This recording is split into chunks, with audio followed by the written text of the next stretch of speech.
Shiloh Institute. Stand up. I haven't been here for a while. I've been gathering my thoughts. Been checking out all the things in respect to politics, life. In 200 meters, turn left onto Elgin Street. Let me do this. Turn off voice instructions. Voice instructions deactivated. Have some conversations about the things that are important to all of us, most of us, some of us. But I did want to have a quick conversation today about what's happening in Israel. I think it's very important that we continue to have that conversation. I think things are looking quite interesting over there. But the terminology that I would like to discuss today is the one that I've heard, the newest one that I've heard since the war between Israel and Hamas has moved to southern Gaza. And it's a very interesting terminology that I've heard. Because apparently most of northern Gaza has been dealt with. Before I get into it directly, I was wondering what was going on, what was the purpose of the ceasefire? Yes, the ceasefire, some hostages were exchanged, and Israel did not lose an opportunity to get some hostages home. I hear there's a lot of scrutiny right now going on, that a lot of people are asking Netanyahu to step down because the remaining hostages. And I'm trying to be optimistic as possible, but it's hard to be optimistic. It's very difficult to be optimistic. Blessings to you, AB Promotions. God bless you. It's hard to be optimistic now, but we're still going to remain prayerful and optimistic for hostages. But what apparently took place, for those who know and for those who don't, Israel, utilizing the Mediterranean Sea, flooded all of the underground tunnels. I thought, what are they going to do with these tunnels? I was thinking they were just trying to blow up deep enough to literally excavate all these tunnels, but realizing that some of these things were underneath important structures, schools, hospitals, they said instead of just ripping the whole place down, top of the day to you, Miss Ann, the real spiel, always here for you and the family. They said let's flood it. So apparently they utilized, I don't know how they did this so quickly, but they pumped in water from the Mediterranean Sea and essentially flooded all of the tunnels. And Hamas just floated up, floated to the surface, coming out of the ground like nobody's business. And they secured northern Gaza that way, to the point where southern Gaza is now where the war is. And it is evident that Israel is putting a chokehold, pushing everyone out of Gaza. If Egypt won't take you, the war is going to find you.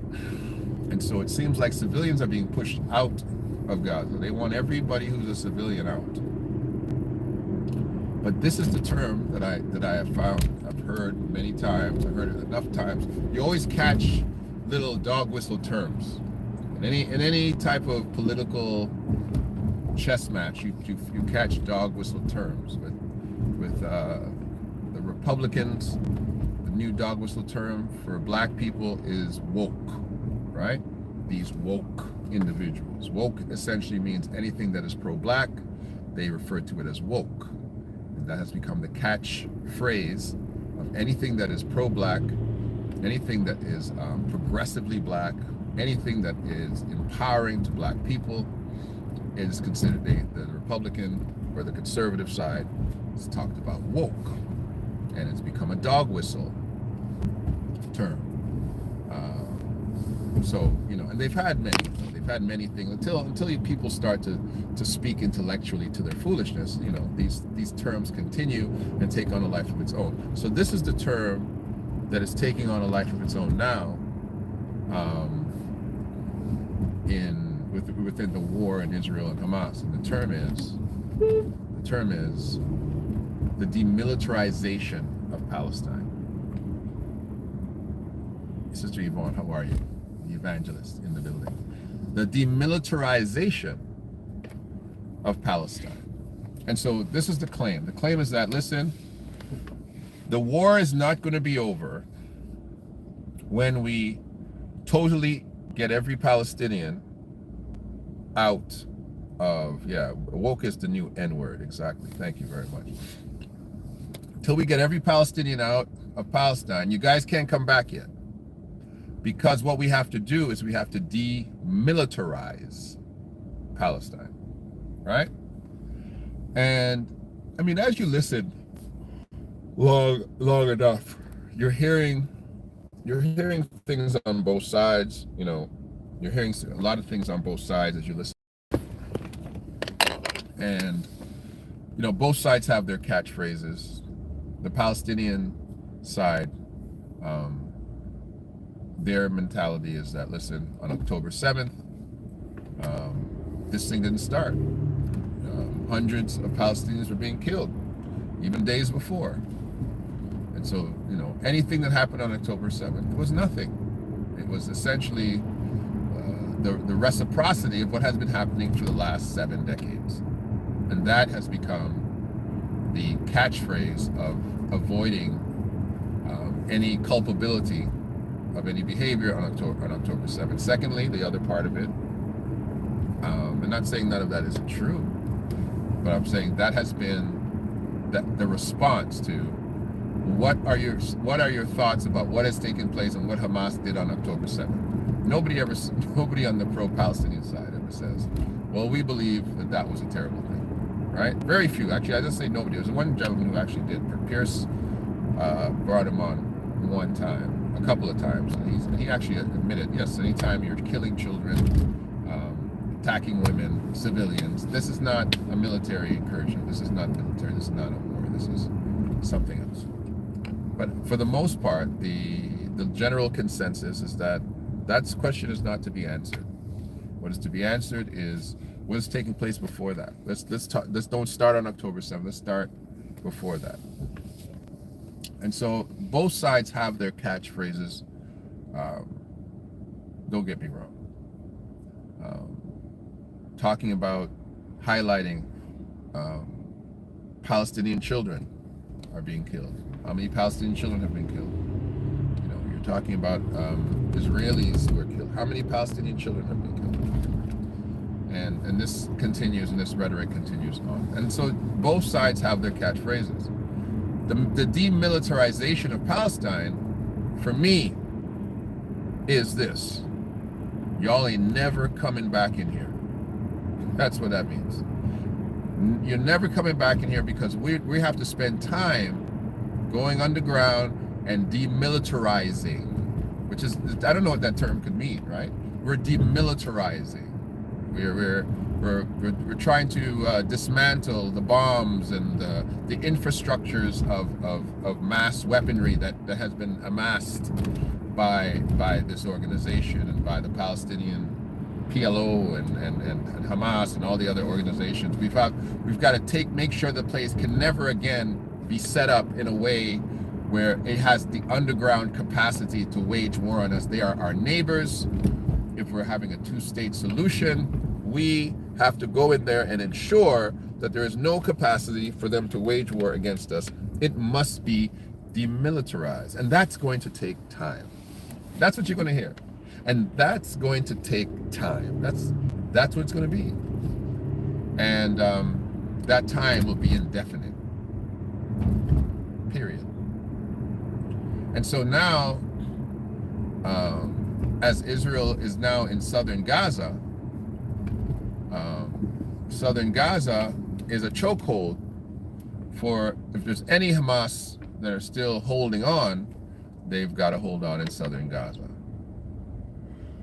So this is where now you're about to see the last final serious blows that are coming down from Israel. I mean, and this thing is changing fast. Like, I mean, I believe on Monday, as I was doing some research, Israel had admitted to 10,000 airstrikes, between October 7th and November, whatever Monday was, 4th.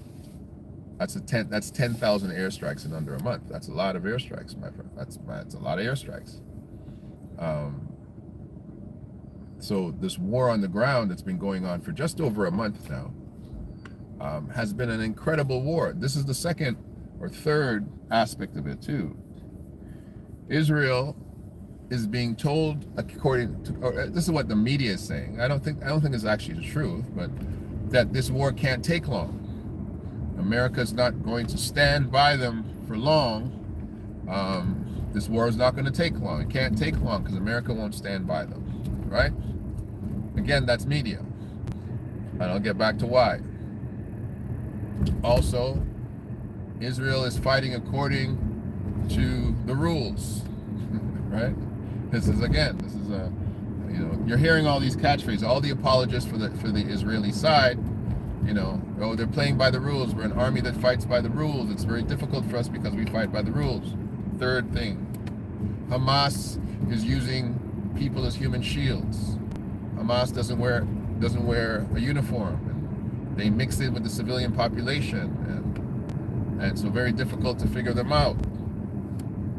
Yeah. So those are the major terminologies that you keep hearing, and people who are basic and simple on our side of the fence would think, well, yeah, that makes a lot of sense, right? But let's make sense out of nonsense. Satellite imagery, facial recognition, hacking technology of birth records and otherwise, and spy intelligence. You don't need a guy to wear a uniform to figure out if he's a good guy or a bad guy right now. They're sending in drones that are doing facial recognition, drones that the minute Hamas fires a rocket, these drones trace it back to exactly where the rocket was fired from. They trace it, they literally follow it backwards and blow up where it came from. Like, you don't need a man to wear a uniform right now with the technology that we have. You don't need a lot of people standing there in a uniform to figure out who's who and who's not who. They've got the capacity to see right into buildings, to figure out exactly what's in the building. So they have heat seekers, they have uranium detectors, they have all kinds of stuff. I mean, doggone it. You got dogs that can sniff out weapons. You got a dog that can sniff out if you got a gun in the car. You know that? A dog can figure out if you got a gun in the car. A dog can figure out if you got drugs in the car. They've got technology. They'll see right into these buildings. They know exactly where everything is. They know exactly who everybody is. The first thing that Israel was doing was they said, let's go kill all of the leaders of Hamas. They knew who those guys are. Let's kill them all. Right? So that's number one. Human shields. They got laser drones that you can't even hide behind. You can't even hold a hostage by. As long as you got one little eyes poking out, they'll send that bullet right into your brain. They're not going to hide between human shields. They know who these individuals are. They know exactly who they are. Right? The issue with the Palestinian scenario is that every single day Israel is creating more soldiers. Every time you kill a little boy's father, little boy's uncle, little boy's brother, little boy's mother, little boy's sister, you basically hand a gun with intent to that little boy. You kill my mom, I'm gonna kill you. I don't care. You kill my mom, I'm gonna kill you. I'm gonna kill your family. I'm gonna kill all your relatives. That's how it works. That's how life has always worked. So the more martyrs that you create are the more soldiers that you create. That's the biggest thing right there. And Israel knows that. And so Israel has a mindset saying, you know what, you're right. Therefore, we're not going to leave any martyrs. We're not going to leave any descendants of martyrs. Let me not get off track because I have a pattern that I'm going into that I want you to see. Israel's capacity to know who they're shooting, who know who they're killing, to have the technology and the wherewithal to be able to identify who the good guy and the bad guy is the counter opposite of conversations of Hamas is hiding behind in the civilian population. They can't hide in the civilian population. They know who they are. They can't hide in the civilian population. But what Israel does know, and what is very, very true, although it has nothing to do with America, and because of some true, some fictional, some contrived, the concept of massive anti-Semitic sentiment throughout the world. And let's be real. It's not anti-Semitic sentiment. It's anti-Jewish sentiment. I know some people think that's the same thing all the time, but it's not. It's anti-Ashkenazi. It's anti-Israeli. It's anti-Sephardic Jew sentiment. It's not necessarily anti-Semitic sentiment. It's anti-Jewish sentiment. That's not a joke. That's not a joke. And it's at an all-time high because of this particular war, because of things that got this channel going. There's a big struggle in many communities in respect to how they feel about Israel. Taking away the Arab communities, taking away Iranian communities, taking those off the table, Palestinian communities, taking those off the table, Yemen and Syria and all these kind of anti-Israel rather, groups and potentially ethnicities. There's a lot of people now who are saying, I don't know how I feel about how I feel about the state of Israel. There's a lot of people around. And it's saying that that's not going to help what is the greatest standing fear of the Jew. There's no greater standing fear of the European Jew that the world's going to hate us. There is no greater standing fear. And any European Jews listening to me, please tell me if I'm wrong. Hey, Vonnie. The greatest standing fear of the European Jew is that, hey, when the world hates us, it's not good for us. History has shown that when we become a catchphrase, a folklore character of hate in the eyes of the masses, it doesn't bode well for us. The Zionist agenda the Zionist agenda starts to make sense because the Zionists trying to protect themselves with a massive warfare machine, soldiers, allies, and the capacity to suppress other of the enemies of Israel to make sure that they cannot develop weapons. That's when the Zionists is like, hey, this is what we're talking about. This is why we're here. We're here to protect us. But the mentality truly is very negative in the media, in Western media, in UK media, for the Jewish community, in African media. The Jewish community knows we can't do this for very long. They know it. They're not fools. Can't do this for very long. But the other part is, then this is where I think Netanyahu is like that junkyard dog that won't let go of a bone. He's like, no matter what though, they all getting out of here. They getting out of here. We know we gotta hurry up, but we can't hurry up to the point where we leave Hamas with any capacity to respond, because they will. And they will. Hamas broke the ceasefire first. Nobody's talking about that because y'all ain't fear. Y'all don't want to say, y'all afraid to be on somebody's side because you're afraid that, people are going to come for you. I don't care who comes for me. I'm going to tell it like it is. I don't care who comes for me. I'm not afraid of nobody. I'm I'm gonna call a spade a spade. Hamas broke the ceasefire first, right? They got what they needed, and then they started shooting. Israel was getting ready to flood all them guys. They were not sitting on their hands.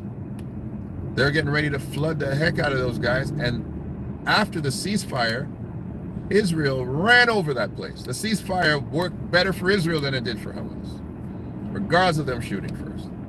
So nobody had great intentions. They knew that ceasefire was temporary.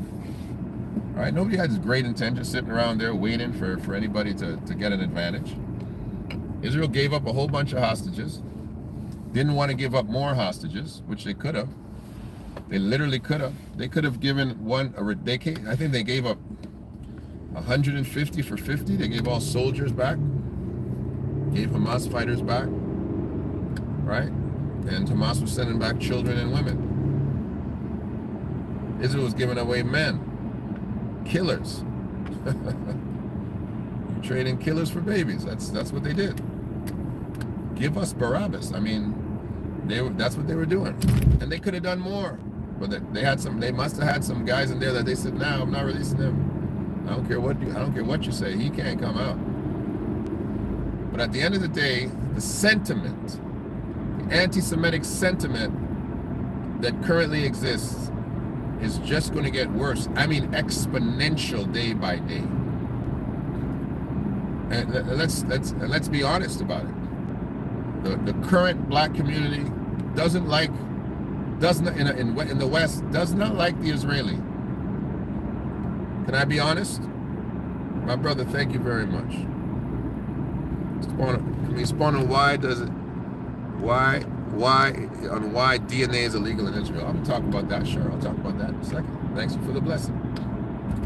The black community is not. I'm gonna mix it into this question. The black community in general is not pro-Israeli. Israeli. Did you hear me? Israeli. Some of y'all don't like this because some of you got an agenda to hug up and coddle up to the Jew in Israel. I don't have such an agenda. Some of y'all want to take trips and have a love fest with the Jews in Israel. I don't have that agenda. That's not my agenda. I don't want to go there at all. I don't want to go to Israel at all. Me personally. I think I'm probably not going to be very well welcomed in Israel. And I'm not putting myself in the IDF's hands at all. Period. As a black man, I don't trust Israel. I don't trust what they've done to the Hebrew, the black Jew. I don't trust them. And to those heroes that are black Jews in Israel, holding down Dimona and the other places where the black Jew is, and standing on their birthright, God bless you.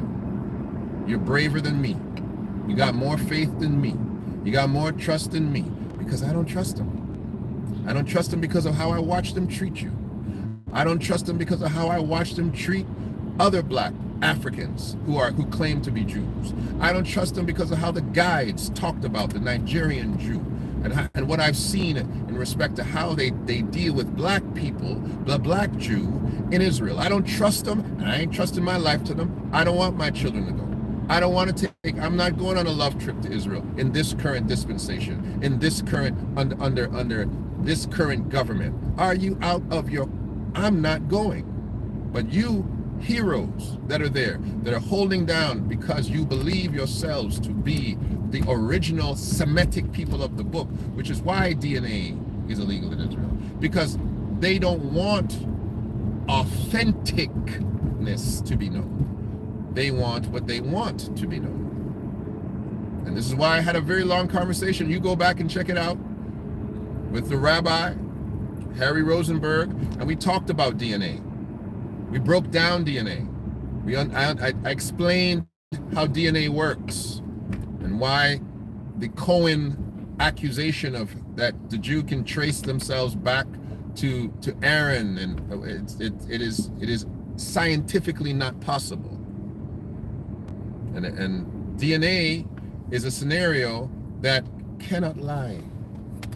And so if you are in a position where you are trying to demonstrate that you come from a particular DNA bloodline, You don't want you don't want people to actually use real DNA. Oh, you're going to use real DNA? It's like some of them preachers sometimes they be quoting. That is one preacher. I remember this one preacher's name was Brian. And Brian was a Jamaican preacher. And Brian used to come and preach. And Brian's claim to fame was that Brian couldn't read, but he knew the Bible by heart. And nobody quoted more scriptures than Brian. That man was a scripture quoting machine. So one day when Brian was preaching, I thought I would take up my Bible, and every time he quoted a scripture, I would look up the scripture and see if that scripture was actually the scripture that Brian was talking about. You know what? I don't know how Brian learned the scriptures, but he sure as heck didn't have the chapter and verse right 99 plus 2% of the time. What's 99 plus 2? He didn't have it right. And I realized this guy was a charlatan, quoting scriptures so quickly you didn't have time to fact check it. And that's what's going on with that DNA. Some people don't want to be fact checked with it. But and you know what the silly thing is? If the Israeli would just simply say, we have adopted Judaism. We believe in the God of Abraham, Isaac, and Jacob, the Semitic God of Abraham, and we wish to follow him. And we have converted from paganism, from Islam, from Christianity, and we have decided in our generations, even from the 8th century, to adopt this God of Abraham and the Mosaic laws and to follow it as best as we know. We would accept that. We wouldn't fight him. We wouldn't fight him. We'd say, hey, he wants to be Israel.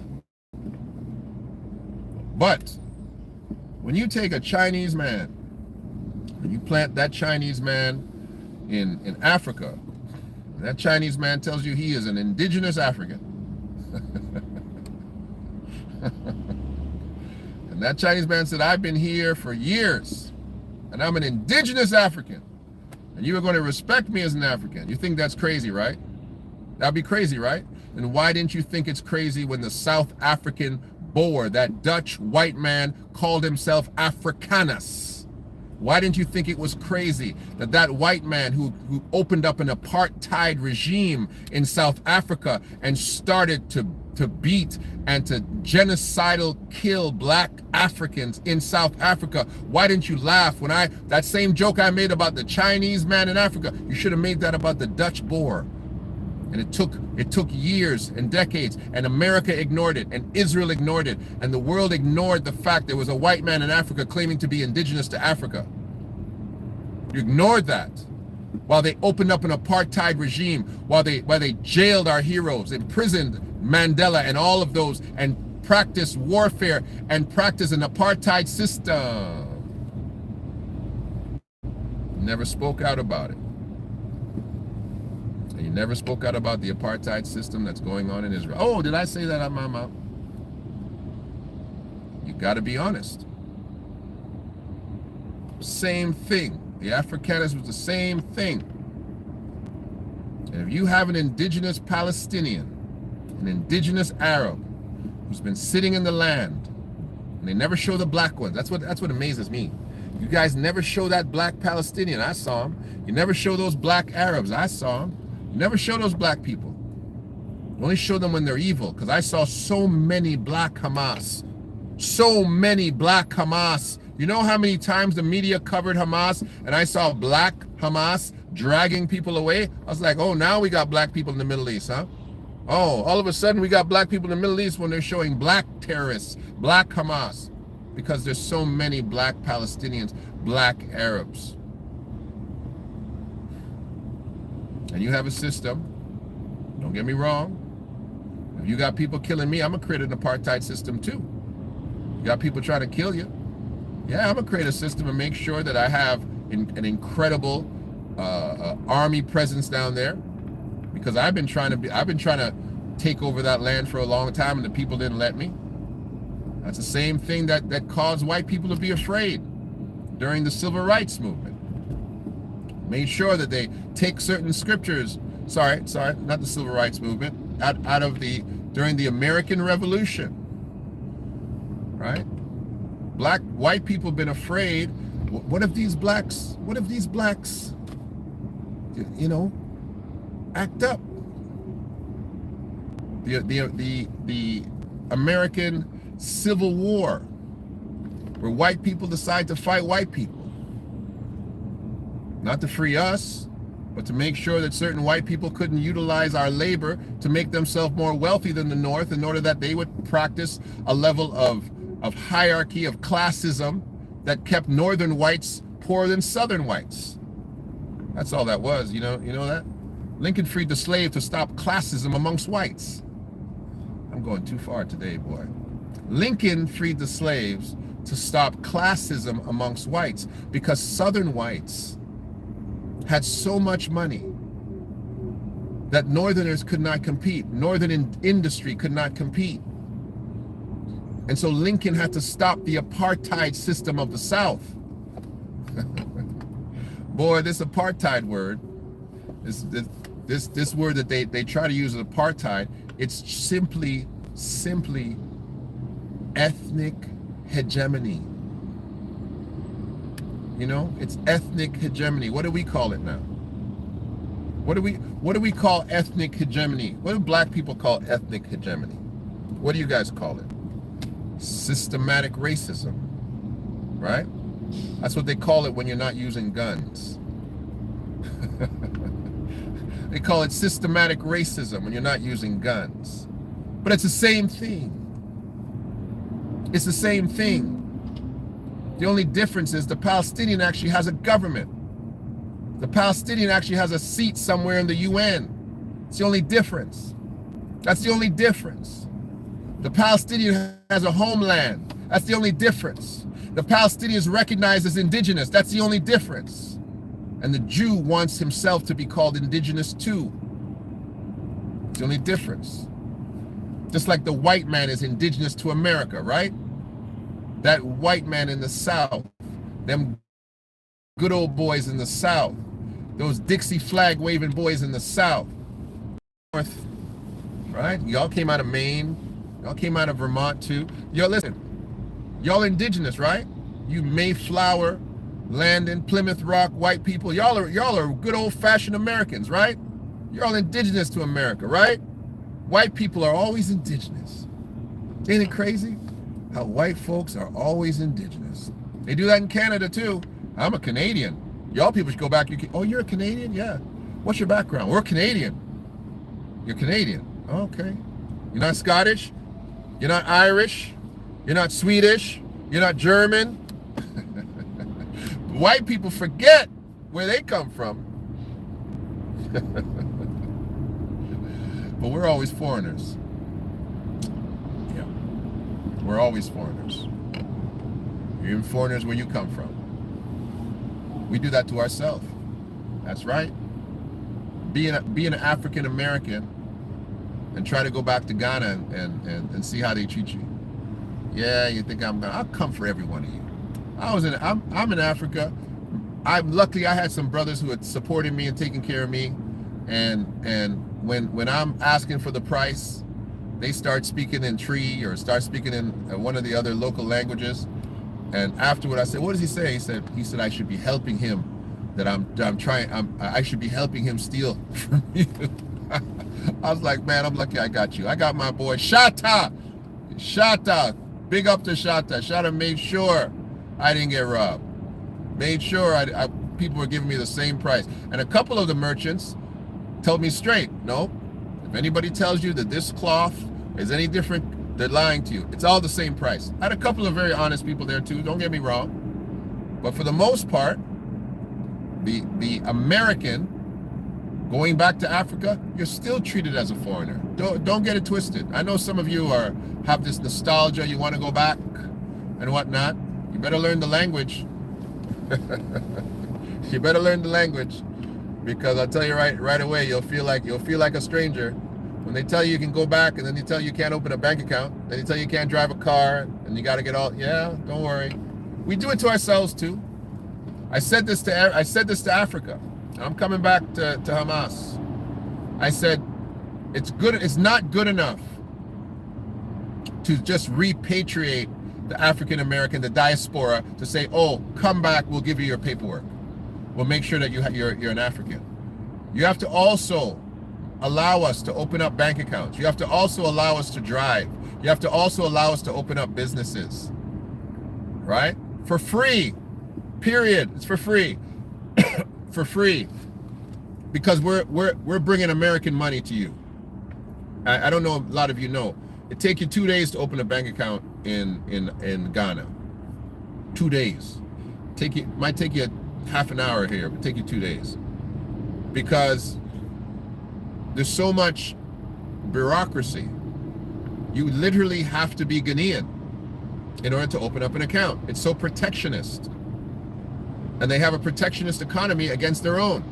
So you're telling me that I can come back, but when I come back, I have to become Ghanaian in order for me to do anything? That should be the place that acts like Switzerland. Black people should be hiding money in Africa like white folks are hiding money in the Canary Islands. I should have an African account, an American account, sitting right there in one of the good banks in Ghana. There are some good banks, secure banks. Banks you can trust your money in. That money's not going nowhere. It's there. You can keep it in American currency. But Africa doesn't have the mindset to say, let's open up our economies so that the world can store money with us. Anyways, back to Israel, back to Hamas, and back to the misunderstanding of a region. Netanyahu, who I've been told not to say anything about, now I'm gonna listen to my brothers from Dimona. Don't say nothing bad about Netanyahu. I ain't gonna say nothing bad about Netanyahu. Netanyahu said, until we demilitarize this place, it will not be safe here. That is a long-term project, ladies and gentlemen. That is a long-term project. And what does that mean? I'm going to read these statements in a minute, because I'm seeing people saying some stuff. That means that Israel will not be safe. Did you hear what I said? Once Netanyahu and the IDF are on a demilitarization campaign of the Gaza Strip, you will always have insurgency, rebels, so-called terrorist groups who are trying to reclaim Gaza, because all they are saying is, we ain't giving this thing back to none of y'all that look like you're going to try to start any kind of real state here. Because a state needs a military, correct? Forget about a terrorist, right? They don't want Hamas back, right? Even though Hamas is the elected government. But let's say they don't want Hamas back. Pick your government. Pick any government you want, Netanyahu. The Fada, pick any government you want. Put them in there. And then tell them, you can have a government, but you can't have a police force. You can't have an army. You can't have weapons. Oh, you can't have those allies. Those guys are not allowed to be your allies. You said you want a two-state nation. It's impossible. Because two cannot walk together if they do not agree. That's scripture. And those factions will never agree. They have made it very, very, very clear and very, very certain that if you put a Palestinian, a naturalized or a born Palestinian government back in, it is impossible to put a man, woman in that position who has not been touched by this war. You have made sure that every Palestinian alive has been touched by this war.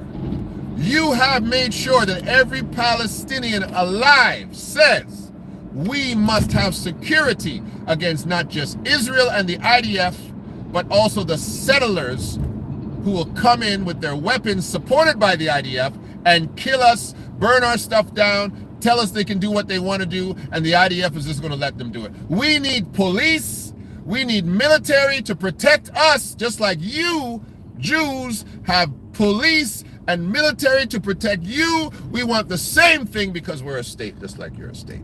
And Netanyahu says we must demilitarize. That's what that means. No way in hell y'all getting a state. That's what that means. That's what that means. Let me read some. Let me read something here. Let me read something here.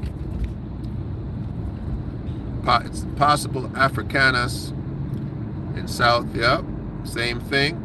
AB Promotions, my brother. Black people's there. Facts. Damn settlers. You're getting it into. I'm getting it in today. I had a lot of time. I know where you're going with this facts. I'll be out east, same thing. I beg facts to learn the language. Yep, you gotta learn the language, man. You gotta learn the language. I was in Ghana. I was settled in Ghana. I was chilling in Ghana. My brother, but every time somebody started to talk, I got nervous. Every time somebody started to talk price and different and stuff, I got nervous. I'm like, yo. Talk English. You are a British colony. Y'all can talk English. You're gonna talk English around me. You're gonna talk English around me. And I had to start bringing my own little people. I had to start bringing my own little people. Say, yo, just sit at that table right there. I'll buy some pizza. You know, pizza's a delicacy in Ghana. I never spend more money in my life for pizza than in Africa. I don't know why Africans love pizza so much. Pizza's like caviar. But anyway, you sit at that table, bro. I'm gonna buy you 2 pizzas. Sit down there and just text me what that man is saying while they talking. Anybody talk crazy? Anybody? As soon as I look at you, let's turn your ear to the side, because folk be talking in their language. I want to know what you're talking about. And we do it to ourselves. I'm talking about Africa. So you better learn the language. Well, let me keep going. Everyone catching them bullets today. I ain't playing with no bullets today. Listen, I'm going to say it right now. And you know what? To every Palestinian, I'm sorry that I got to say it to you. You ain't getting a state over there. You better go find a state somewhere else. You ain't getting a state over there. You will not have a Palestinian state in your lifetime. I don't care if you're a baby hearing this. If you're a 1-year-old, you will not get a Palestinian state in your lifetime in that region. I'll tell you number 2. You will not get a Palestinian state while Netanyahu is still in government. That ain't gonna happen. That's definitely not gonna happen. Okay? Not gonna happen. And this is the worst one that I'm about to hit you with. With the rising anti-Semitic attitude in the world, the level of security that a Jew will need in Israel and anywhere else will ensure that you will never have a Palestinian state. Because the Jew will say it has never been more important for the Jewish person to have a homeland. Because what's going to take place all over the world is anti-Semitism, and people are cowards, right? Because when people get anti-Semitic, people start attacking Ashkenazi Jews in the West. They go after their children. They go after their wives. You guys do cowardly things. People do cowardly things, right? I say, I coach a whole lot of Jewish kids. Those kids are like my sons. Anybody come for those kids, you gotta come through me. Because that's what happens. People come for people's children first. And then what happens is parents now get concerned because they're afraid for their children, and they get concerned for themselves, and this is what's gonna happen. And the Jew is gonna say, there has never been a time that we need a homeland to be safe and secure, because look what's happening in the world. That's what's gonna happen. And that is more reason that Palestine will never be a 2-state entity, because the powerhouse group, the Jewish Israeli, is not going to feel safe with you there. They're not going to feel safe saying, did we dig up all their rockets? Can they still fire rockets over here? Well, what if the Iron Dome didn't work like it did October the 7th? Which it did, but y'all were... Anyway, I ain't going to say nothing about that. It's never going to be a time. I'm Ghanaian. They treated me like an outsider. Wow. Wow, see? They treated me... Luckily, I can understand tree, yeah. Don't feel bad about African treatment. We change up our accent and dressing once we get home. The only people try to take me to Nigeria, I sat in a classroom. I was getting a certification course. Most of the people in the course were Caribbean or Nigerian. Okay? And let's split it 50-50. And I told them to this, and I said, hey, you know how many people I've been trying to take me to Nigeria? And they always say, the security concern, I don't think I'll take you right now. 50% of the people in the room said, no, he can come with me, he'll be safe. Stop telling him he's not going to be safe. He's going to be safe. And 50% of the room said, he's not going to be safe. Don't listen to them. You won't be safe. 50-50, split down the middle. Right? And I have a friend of mine, ex-pastor, I'm calling anybody ex-pastor, he's my pastor, I still call him my pastor. Pastor Burke, he's gone to Nigeria. He said, I had no problems. I said, Burke, you know I had no problem in Nigeria? You're 5'6". You're 145 pounds, you're 5'6". Nobody saw you. I'm 6'8". Everybody's gonna see me. The minute I show up, the minute I walk in the door, I say, hey, there is an Igbo man. Ha! And then the minute I talk, oh, he's from the West. He has money. But I've been trying to go to Nigeria for a long time. Nobody wants to take me. Literally. I've been trying to meet pastor. Yes, my brother, come. The security right now. We have to. It's always been back and forth. So I always been like, only thing that I've been told across the board, if you stay in Lagos, you'll be fine. Lagos is fine. But if you go anywhere else, it's a little dicey. But if you're in Lagos is a big city, you'll be fine. That's what most people have told me. But I desperately want to go to Nigeria. Although I have my Ghanaian passport, right? I'm an honorary Ghanaian. Thank God for Ghana giving me my passport. I have a Ghanaian license. I am an African citizen. Anytime the cops pull me over in Canada, I say I'm only visiting. I'm only visiting here. I try to even put on an accent. I'm only visiting. I am visiting. My driver's license, everything is Ghana. Right. So I'm a Ghanaian. But my ancestry is Nigerian. I know that. Right? We know that. I know I'm an Igbo man from Nigeria. I know. Right? So. But in closing.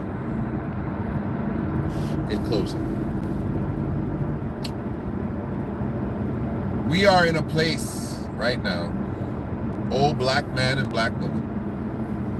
We are in a place, and this is where I'm closing out. The conversation has shifted. You're going to struggle very hard to get any awareness to black issues in the next 5 to 10 years. As we speak today, foundations, billion-dollar corporations, governments are building infrastructure to support three major groups. Three major groups will usurp any attention to black issues worldwide. Group number one, the Ukrainian. Japan just dedicated some ridiculous amount, $14 billion to Ukraine. Ukraine is the number one resource of world aid in the world. Ukraine, white Ukrainians. Number two, it's going to be the Palestinian. As soon as Israel finishes in South Gaza, 2 million, if not more, Palestinians are going to be worldwide refugees. They will have no homeland. They will have no homeland by the new year. Can I say that? I'm just throwing that out there. By the new year, the Palestinian homeland will be no more. 2 million Palestinians will be all over the world. And international aid organizations will jump up everywhere, making homes. And I'll tell you right now, if you go into business, or you try to pick up a non-profit and try to get funding for a pro-Palestinian relief, you'll make millions of dollars, because the governments all over the West are going to have money allocated for Palestinian aid. And number 3, which is already in place, the Jew. Already got billions of dollars coming from America. Jewish foundations and organizations are going to pop up everywhere. Okay? Survivors from the October 7th Holocaust, they're going to call it they're going to call it big names like that. The new Holocaust, right? They're going to make big names like that. And they're going to have organizations, Jewish organizations supporting Jews who need protection, who need services all over the world. And there's absolutely nothing wrong with any of those 3 things I said. Nothing. Not a doggone thing. The problem is number 4. That the conversation of black hegemony will be a thing of the past. You're moving to the place of irrelevance. Black people, this is my best Dr. Umar Johnson. Black people have missed the boat in capitalizing on your victimization. Woof. You missed it. You have missed the boat. Nobody's worrying about y'all no more. They're going to see the shiny pillars of the black community, the LeBron Jameses, and all the other sports stars and entertainers. They're like, you black people are doing fine. You got Jay-Z, you got P. Diddy here avoiding jail. You got all these guys. All we got is DJ Khaled over here. That's all we got. And y'all doing okay. You black people been complaining for years. You got everything. You got a black president. Come on, stop it. It's not your turn. And that mic is going to be taken out of your hand. Right? You got idiots like Van Jones talking for you. You got rappers talking for you. You got the Breakfast Club talking for you. You got no intellects left. No intellects. No leaders. No powerful voices. Everybody's a liberal. Everybody's a pacifist. Everybody's an apologist for everybody else, but you're black. We're black, but we're apologizing. We're apologists for the homosexual community. We're apologists for the feminist movement. You're apologists for everything. You're black, but you don't even represent black issues. They just put you there as a talking fool. That's what's going on right now. You represent brands, and you represent interracial culture and all the agendas that they want to put you in, right? That's the new thing. You know that? They put black people in ads where black women or black men are married to other races, which is nothing wrong with that. There's nothing wrong with that. I can marry anybody I want. There's nothing wrong with that. The point is, what they're doing is they are minimizing the imagery of black family and causing you to become part of the melting pot of the Western world. So blackness as an identity within the family structure is not something you're going to see. You're going to say, hey, you're black, do anything you want. Marry a Pakistani. But the black family, which is the root and the foundation of what a black community comes from, those images you're not going to see. But they will put black people in the media. Black people are all in the media now. We're all in the media. But the thing is that the black community does not have enough black cultural traditionalism to create black families. And again, I have to say it again. Marry, do anything you want with any race. That's not my point. My point is, without the black traditional family, you cannot have a black community. Listen to me. You're a black man, you're married to a Vietnamese woman, right? You have kids that are growing up, they're black and they're Vietnamese. What are you worried about with those kids? You worried about them keeping their black heritage alive? No, because they're Vietnamese too. You're worried about them getting education, being good people, being solid citizens, and you go out there and marry anybody you want. So that the Vietnamese kid goes and marries a girl from Ireland. There's nothing wrong with that. Now, those two, are they worried about creating a strong black community? Not necessarily. So once you take away the black family, you take away black traditional history, you take away the concept of building a black community, and it's a very dangerous thing to do when you are outside of areas that generates a black community. When you're not in Africa, when you're not in the Caribbean.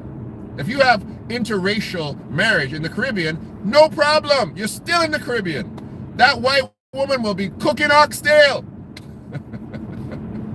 But if you have interracial families now in the West, predominantly, interracial imagery predominantly, and you have young girls growing up saying, oh, I wouldn't mind, marrying a young boy from the Netherlands. I don't mind you either marrying a young boy from the Netherlands, but I would really like us to have a strong black community so that now if you marry a strong black leader, maybe you'll have a black bank and maybe we'll have a black grocery store. Things that black people are still fighting for. If it wasn't for Chinese grocery stores, most of you Negroes would starve. You realize it's only the Chinese, mostly. It's only the Chinese that you can go and get black food, black spices. Only the Chinese grocery stores. In Canada, can't do it. The run-of-the-mill, they have one little section, international grocery. But the Chinese have it. But you can't go to a black. We don't have a black grocery. In Toronto, fourth largest city in North America, I can't think to myself, what black grocery store? We have little black shops, little small black shops. But you don't have a major black grocery store. You have a major Chinese grocery store, though. That Chinese grocery got everything. Got pig feet, got everything you need in there. Everything you need, all your cultural food. It's the Chinese, which goes to show you Caribbean people that are making Caribbean cuisine, your Caribbean cuisine is not really Caribbean. It's a fusion of Chinese, Indian, and African food. That's another conversation. But the point is that these rising sentiments, this war against Hamas and Israel, what is it doing for the black community? It is making your issues irrelevant. That's what it's doing. It's moving your issues to the back burner. Right? And God forbid, say it again, God forbid, the only thing that rises our issues to the front is what? A cop killing a black man. A cop shooting a black man. We have to get killed. Back to the surface. And they don't stay there long. And they don't create foundations. They don't create infrastructure that we can build upon for generations. They don't. Show me what took place after George Floyd got killed, right? We happy that cop got stabbed 27 times in jail. We clapping about that. Somebody said, man, I'm so worried. What happened to the poor knife? What happened? Is the knife okay? But what were the infrastructures that were built? Government, we tore up America. We tore that place up after they killed George Floyd. Tore it up. That was our Hamas in Israel. Tore it up. Tore that place up. We went to that cracker's house. We're like, what? Y'all ain't gonna arrest him? We'll go get him. We wanted them all. We wanted every one of them police officers arrested. We tore up America. We said, hey, Biden, listen, you better do this, dude.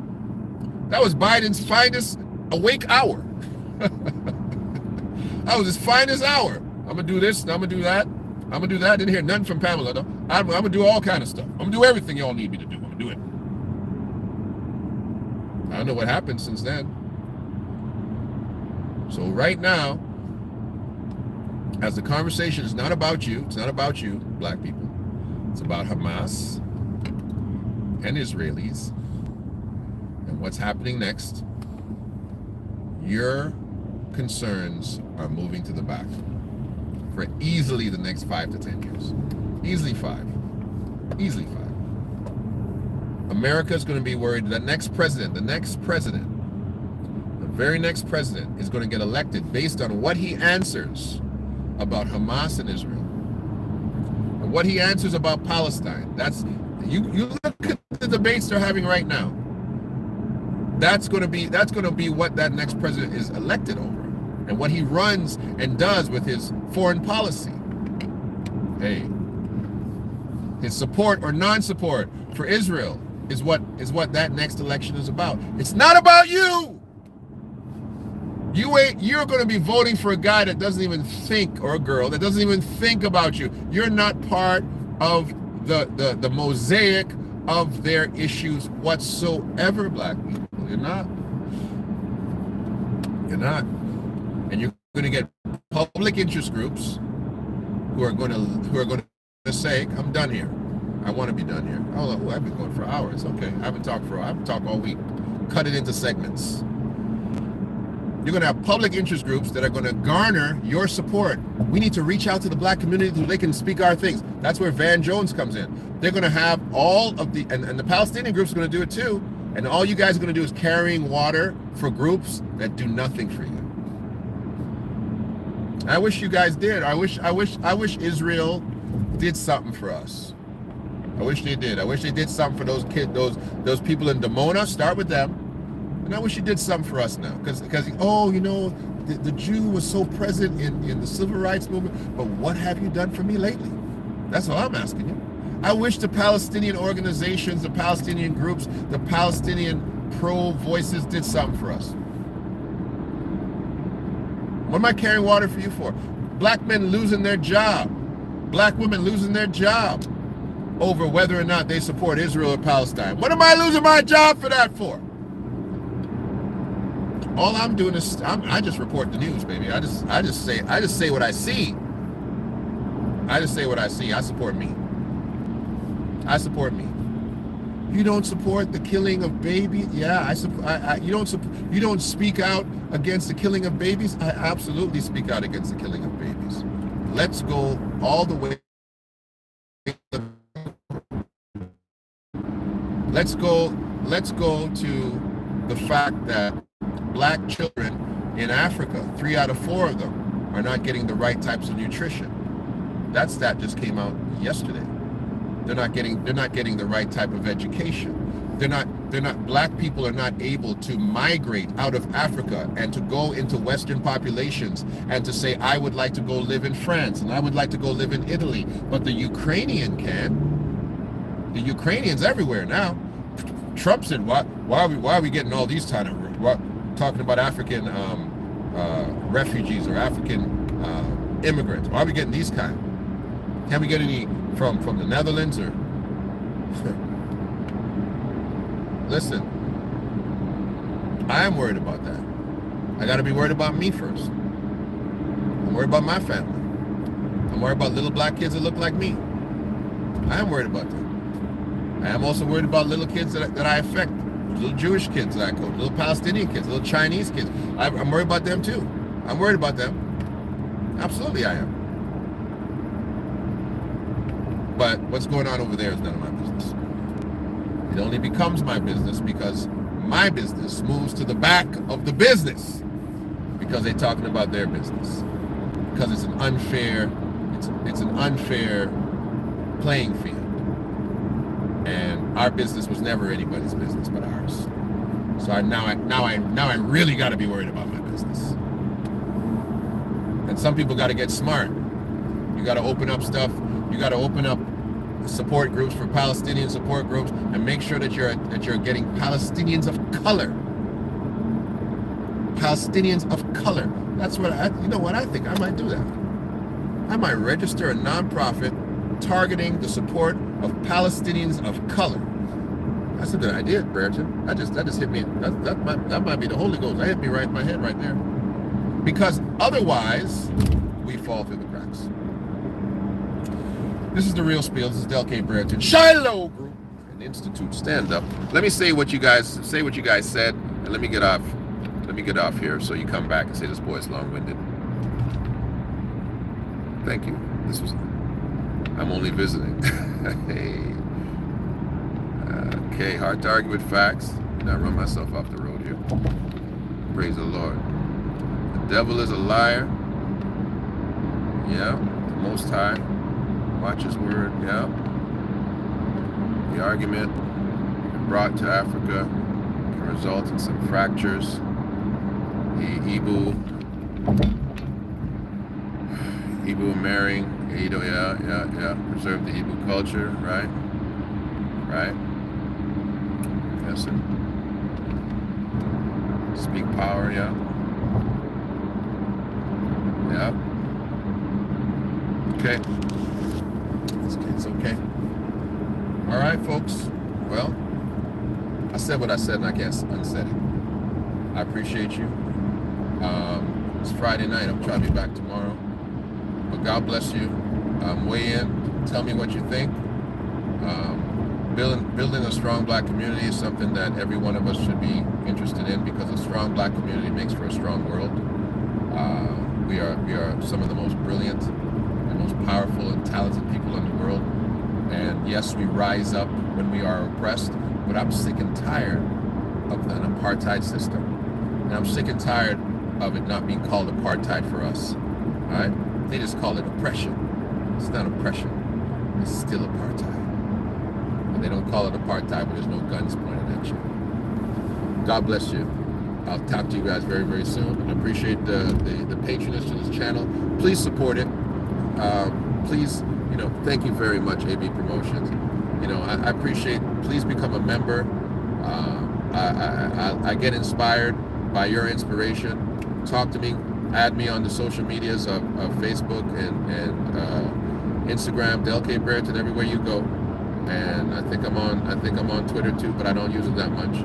And if you see some merch you want, buy it, because I ain't afraid of you ninjas. That's my catchphrase. But God bless everybody. I appreciate all. Please pray for those who need prayer. Keep reaching out, keep talking, keep pushing the envelope, and keep hope alive. This is Del K. Brereton. I'll talk to you very soon.